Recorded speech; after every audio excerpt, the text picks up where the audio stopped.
नमस्कार। आज हम एशियन पेंट्स के बारे में बात करेंगे कि कैसे एशियन पेंट्स की शुरुआत हुई, कैसे कंपनी की ग्रोथ हुई और कैसे कंपनी पिछले कई सालों से पेंट इंडस्ट्री पर राज कर रही है।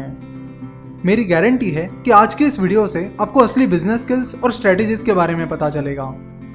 सक्सेसफुल बिजनेस के लिए किस तरह छोटी छोटी बातों पर ध्यान रखकर और कुछ अलग सोचकर कैसे स्ट्रेटेजीज बनानी पड़ती है, ये आपको पता चलेगा। और इस पूरे एपिसोड में आपको पता चलेगा कि एज एन इन्वेस्टर आपका एनालिसिस कितना डीप होना चाहिए। तो आज आपको इस वीडियो से बहुत सारे बिजनेस लेसन्स और इन्वेस्टिंग लेसन्स मिलेंगे। वर्ल्ड वॉर 2 से पहले इंडिया की पेंट इंडस्ट्री में कुछ फॉरेन कंपनीज थी और कुछ इंडियन कंपनीज थी। वर्ल्ड वॉर 2 के पीरियड में इंडिया में पेंट के इंपोर्ट पर टेम्पररी बैन लगा दिया गया, जिससे इंडियन कंपनीज को पेंट इंडस्ट्री में अच्छी अपॉर्चुनिटी मिली। इस अपॉर्चुनिटी को देखकर 26 साल के मिस्टर चंपकलाल चौकसी ने अपने 3 दोस्तों के साथ मिलकर 1942 में मुंबई में एशियन पेंट शुरू की।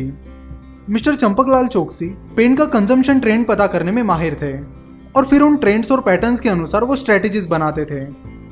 इस तरह स्ट्रेटेजीज बनाने पर और उन स्ट्रेटेजीज को इंप्रूव करने पर वो काम करते थे।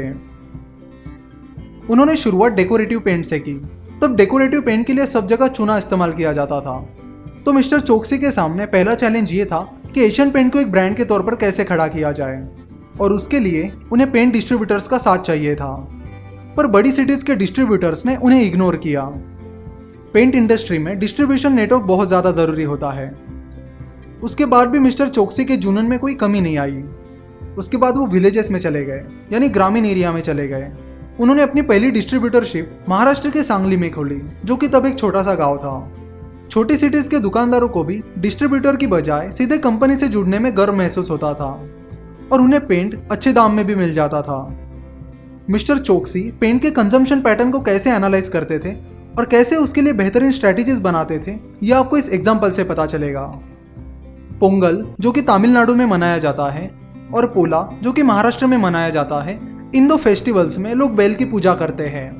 मिस्टर चौकसी ने ऑब्जर्व किया कि इन त्योहारों में बैल के हॉर्न यानी सींग को पेंट करने के लिए पेंट की अच्छी डिमांड होती है, जिसके लिए ब्राइट पेंट की ज़रूरत होती है, और वो भी स्मॉल क्वांटिटी में। उन्होंने ये भी ऑब्जर्व किया कि बैल अपने सींग कीचड़ में डाल देते हैं, इसलिए पेंट की क्वालिटी लॉन्ग लास्टिंग होनी चाहिए। उन्होंने इस यूनिक अपॉर्चुनिटी को देखा और उसमें उतर गए। इस अपॉर्चुनिटी को ग्रैब करने के लिए उन्होंने ब्राइट पेंट के छोटे छोटे डिब्बे लॉन्च किए। अपने इस प्लान में एशियन पेंट को बहुत अच्छा सक्सेस मिला। मिस्टर चौकसी छोटी छोटी चीज़ों को डीपली एनालाइज करके उसकी डिमांड पता करते थे और उसके अनुसार प्रोडक्ट्स लॉन्च करते थे। वो कहा करते थे कि गरीब अपनी दहलीज जरूर रंग करेगा, पूरा घर चाहे ना करे, और फिर वो उनके हिसाब से प्रोडक्ट बनाते थे। इसलिए कहते हैं कि जो कोई बिजनेस आप करना चाहते हो या जिस बिजनेस में आप इन्वेस्ट करना चाहते हो, उसकी डीप अंडरस्टैंडिंग आपको होनी चाहिए। जैसे जैसे एशियन पेंट्स की डिमांड बढ़ने लगी, बड़ी सिटीज के डिस्ट्रीब्यूटर्स जो पहले एशियन पेंट के प्रोडक्ट्स बेचना नहीं चाहते थे, वो कंपनी के पास डिस्ट्रीब्यूटरशिप के लिए आने लगे। मिस्टर चौकसी ने नोटिस किया कि चूना जो है वो दीवार से निकल जाता है और कपड़ों को चिपक जाता है। वही प्लास्टिक इमल्शन जिसे जेंसन एंड निकोलसन इस पेंट कंपनी ने लॉन्च किया था, उसमें ये सारे प्रॉब्लम्स नहीं थे, पर वो चूने से 5 गुना महंगा था, जिसकी वजह से लोग उसे अफोर्ड नहीं कर पा रहे थे और अपना काम चूने से ही चला रहे थे। तो इस गैप को मिस्टर चौकसी ने नोटिस किया और 1950s में एशियन पेंट्स ने वॉशेबल डिस्टेम्पर लॉन्च किया, जो कि चूना और प्लास्टिक इमल्शन के बीच का प्रोडक्ट था। एशियन पेंट का ये प्रोडक्ट आगे चलकर बहुत ज़्यादा सक्सेसफुल हुआ। इन सब सक्सेस के चलते 1967 में एशियन पेंट इंडिया की सबसे बड़ी पेंट कंपनी बन गई। एशियन पेंट इंडिया की सबसे बड़ी पेंट कंपनी बनने के बाद मिस्टर चौकसी को रियलाइज हुआ कि कंपनी का ऑपरेशन और बढ़ाने के लिए अब कंपनी को बाहर के टैलेंट की ज़रूरत है। यानी मिस्टर चौकसी और उनके 3 दोस्तों के बिजनेस फैमिली के अलावा कंपनी में बाहर के टैलेंट को हायर करना जरूरी है। तो कंपनी अच्छे कॉलेजेस से टैलेंटेड लोगों को हायर करने लगी। प्रमोटर्स का ये डिसीजन कंपनी के लिए आगे बहुत फायदेमंद साबित हुआ। कंपनी ने 1970s 1980s में हायर किए हुए बहुत सारे लोग आज भी कंपनी के साथ हैं। उनमें से ही एक मिस्टर KBS आनंद है, जो अभी एशियन पेंट्स के CEO हैं। शुरुआत से ही एशियन पेंट्स ने टेक्नोलॉजी पर फोकस रखा। कंपनी ने 1974 के करीब पहला मेन फ्रेम कंप्यूटर खरीदा था। उस टाइम बहुत ही कम कंपनीज के पास मेन फ्रेम कंप्यूटर था और बाकी कंपनीज उसे पेरोल और एडमिनिस्ट्रेशन प्रोसेस के लिए यूज करते थे। वही एशियन पेंट्स टेक्नोलॉजी में एक कदम आगे थे। वो मेन फ्रेम कंप्यूटर का उपयोग पेंट की डिमांड पता करने के लिए और उसका अंदाजा लगाने के लिए यूज करते थे। ताकि उसके अनुसार क्वांटिटी वो बना सके और अपनी इन्वेंटरी को बढ़िया तरीके से मैनेज कर सके। इस तरह डेटा एनालिटिक्स की मदद से ग्रो होके उन्होंने अपने कंपटीटर्स को बहुत पीछे छोड़ दिया।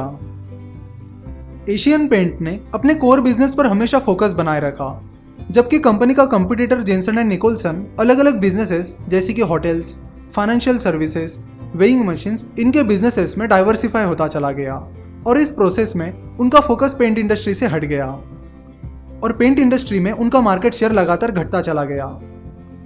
एशियन पेंट के सक्सेस में इनोवेशन का बहुत बड़ा रोल है। कंपनी डिमांड के अनुसार नई प्रोडक्ट रेंज इनोवेट करती आई है। कंपनी ने हमेशा प्रोफेशनल्स को काम करने की आज़ादी दी है और जब कंपनी के प्रमोटर्स यानी मिस्टर चोक्सी और उनके 3 फ्रेंड्स की फैमिली की सेकंड जनरेशन जब एशियन पेंट्स में आई तब उन्हें साफ तौर से यह कह दिया गया कि वो प्रोफेशनल्स के काम में इंटरफियर ना करें। साथ ही कंपनी ने अपना डीलर नेटवर्क स्ट्रांग बनाया। कंपनी की इस पूरी जर्नी में इफेक्टिव एडवर्टीजमेंट की मदद से कंपनी ने लोगों के दिमाग में यह फिक्स कर दिया कि पेंट मतलब एशियन पेंट्स, दैट्स इट। इस तरह डिमांड के अनुसार स्ट्रैटेजीज बनाकर, इनोवेशन और टेक्नोलॉजी यूज करके, प्रोफेशनल्स को हायर करके, इफेक्टिव एडवर्टीजमेंट और इफेक्टिव सप्लाई चेन मैनेजमेंट, इन सारे फैक्टर्स ने मिलकर एशियन पेंट्स को एक सक्सेस स्टोरी बना दिया। इंडिया की सबसे बड़ी पेंट कंपनी बनना तो बड़ा काम है ही, पर पिछले 50 से ज़्यादा सालों से अपनी नंबर 1 पोजीशन बनाए रखना अपने आप में एक बहुत बड़ी बात है। 1991 से एशियन पेंट्स की share price 25% compounded annual return से बढ़ रही है। 1991 में एशियन पेंट में इन्वेस्ट किए हुए 1 लाख रुपए की वर्थ आज 3 करोड़ रुपए है। तो ये था मिस्टर सौरभ मुखर्जी की बुक द अनयूजुअल बिलियनियर्स की समरी का पहला part. Mister Saurabh Mukherjee equity research में माहिर माने जाते हैं और उनकी ये बुक उन सभी को पढ़नी चाहिए जो आगे चलकर बिजनेसमैन बनना चाहते हैं या इन्वेस्टर बनना चाहते हैं या फिर दोनों बनना चाहते हैं। इस बुक की लिंक नीचे डिस्क्रिप्शन में दी गई है। अगर आपको एशियन पेंट की ये जर्नी पसंद आई है और इससे कुछ सीखने मिला है तो जरूर ये वीडियो अपने दोस्तों के साथ भी शेयर कीजिए। अगर आपको इस वीडियो से रिलेटेड या स्टॉक मार्केट से रिलेटेड कोई भी सवाल है तो आप हमें 9049641491 या 8055835835 इन नंबर्स पर कॉल या व्हाट्सएप कर सकते हो। वीडियो देखने के लिए और हमारे साथ जुड़े रहने के लिए आपका बहुत बहुत धन्यवाद।